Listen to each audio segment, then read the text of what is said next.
جادو سے کبھی مت ڈرنا. ہمارے پاس جادو کے توڑ کے لیے اتنا زبردست علاج ہے. ایک تو آیت الکرسی شریف، سورۃ الفاتحہ اور سورۃ الفلق اور سورۃ الناس.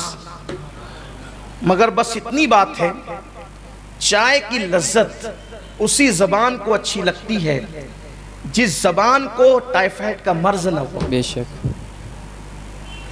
اور قرآن تیر کی طرح اثر انداز ہوتا ہے ان زبانوں سے جو زبانیں غیبت سے بچتی ہیں، بالکل بالکل، جو زبانیں چگلی سے بچتی ہے، جو زبان گالی سے بچتی ہے، جو زبان حرام کھانے سے بچتی ہے.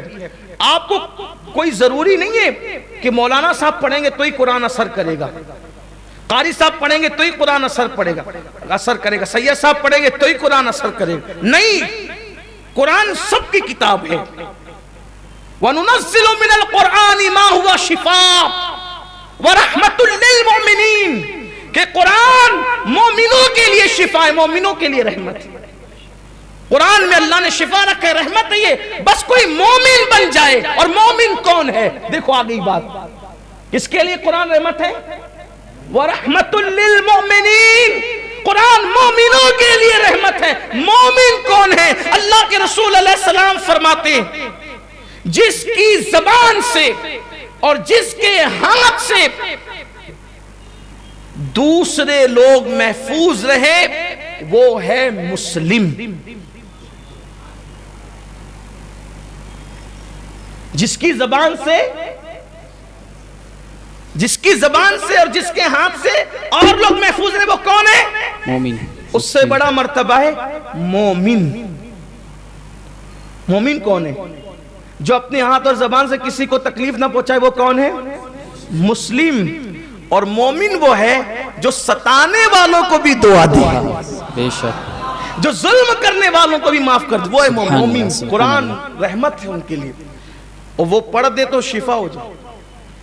ایک شخص کو کسی کو بچھو نے کاٹ لیا تھا، صحابہ کرام جا رہے تھے، کہا بچھو نے کاٹ لیا، انہوں نے سورہ فاتحہ پڑھ کے دم کر دیا، شفا ہو گئی. سورہ فاتحہ سے بڑی کوئی سورت ہے؟ سورۃ الشفا ہے، سورۃ الدعا ہے، سب مسانی ہے، ام الکتاب ہے، فاتحۃ الکتاب ہے. کتنے نام ہے اس کے، سورہ فاتحہ. لیکن ہمارا حال تو یہ ہے کہ جو آسان ہے اس پہ ہماری توجہ ہی نہیں ہے.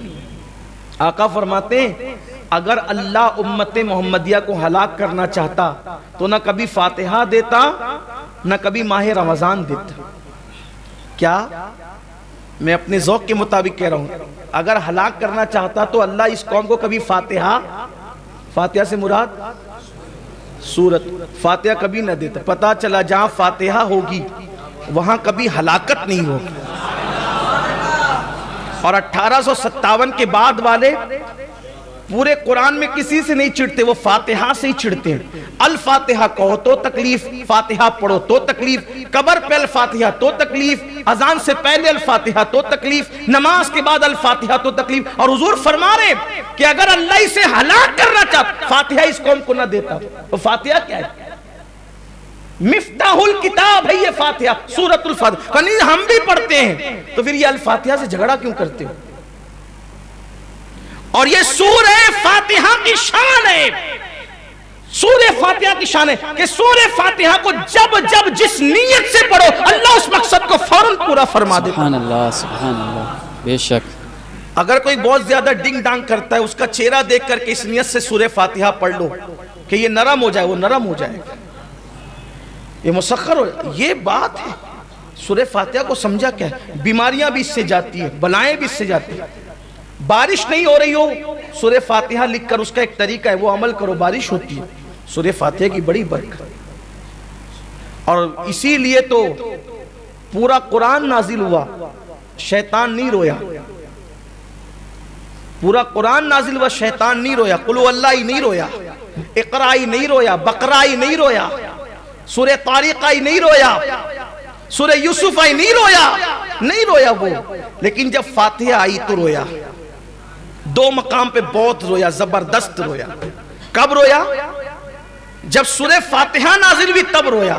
اور اللہ کی شان بھی دیکھو, جس سے وہ رویا ہر سورت کو ایک بار نازل کیا, لیکن جس سے وہ رویا اللہ نے ڈبل نازل کیا. اسی لیے اس کو سبا مسانی بھی کہتے ہیں, دوبارہ نازل کیا. کوئی سورت دوبارہ نہیں آئی ہے, کوئی صورت دوبارہ نہیں آئی ہے. ہر صورت کے متعلق اختلاف ہے, لیکن پوری امت کا اجماع ہے کہ سورۃ الفاتحہ مکمل طور پہ 2 مرتبہ نازل ہوئی, اسی لیے اس کا نام سبا مسانی ہے. تو اللہ کو شیطان کا رونا کتنا پسند ہے کہ ایک بار نازل ہوئی تو رویا, ایک بار نازل ہوئی تو رویا, اللہ نے دوبارہ پھر نازل, تجھے رلاؤں گا. اور اسی لیے اس کا رونا اللہ کو کتنا پسند ہے کہ کوئی سورت اتنی نہیں پڑھوائی جتنی فاتحہ پڑھوائی. روتا جا, کوئی سورت اتنی نہیں پڑھی جاتی جتنی سورہ فاتحہ پڑھی جاتی ہے. دیکھا نماز, فرمایا سورہ فاتحہ کے بغیر نماز نہیں. حضور نے فرمایا سورہ فاتحہ, ہر نماز میں سورہ فاتحہ. اور اچھا اللہ نے کنڈیشن رکھی, پہلے فاتحہ پڑھو پھر اپنی مرضی سے کچھ بھی پڑھو. پہلے سورہ فاتحہ پڑھو پھر اپنی مرضی سے کچھ بھی پڑھو, ہر رکعت میں سورہ فاتحہ. اب میں کہتا ہوں اس پر کیا جادو ہوگا جو 5 وقت کی نماز پڑھنے کے لیے مسجد میں آئے, کم سے کم 40 مرتبہ سورہ فاتحہ روز پڑھے گا, ہر رکعت میں سورہ فاتحہ. اور سنیوں کی مسجد میں آئے تو اور بڑھ جائے گا, اس لیے کہ ہمارے ہر نماز میں الفاتحہ بھی ہے. اور ہم یہ سورہ, اچھا جب الفاتحہ ہم کہتے ہیں نا, کچھ لوگ کہتے ہیں اللہ یہ دے دیا, اللہ یہ دے دیا, اللہ یہ دے دیا, 3 جملے کہتے ہیں, امام صاحب کہتے ہیں ان اللہ و ملائکتہ یصلون علی النبی. یار پورا مانگ بھی نہیں سکا, مولانا نے کہہ دیا بھئی آدھا گھنٹہ تو آپ کو نہیں دے سکتے تھے نا کہ اوروں کا بھی خیال ہے. تو اب کیا کریں, سب مانگ بھی لوں شارٹ ٹائم میں. تو الفاتحہ اسی لیے تو کہا کہ فاتحہ پڑھ, سورہ فاتحہ پڑھ, جس نیت سے پڑھے گا وہ سب کچھ تجھے مل جائے گا. بلکہ حدیث پاک میں آتا ہے جو فاتحہ پڑھے جس کے پاس ٹائم شارٹ ہو, وقت کم ہو, اور وہ سورہ فاتحہ اس نیت سے پڑھے, جو مانگے گا وہ بھی ملے گا, جو نہیں مانگے گا وہ بھی عطا کیا جائے گا. سورہ فاتحہ. اور بہت رویا شیطان جب سورہ فاتحہ آئی تو, اور دوسری مرتبہ کب بہت رویا, جب حضور کی میلاد ہوئی تو پتا چلا اس کو چڑ ہے میلاد سے اور فاتحہ سے,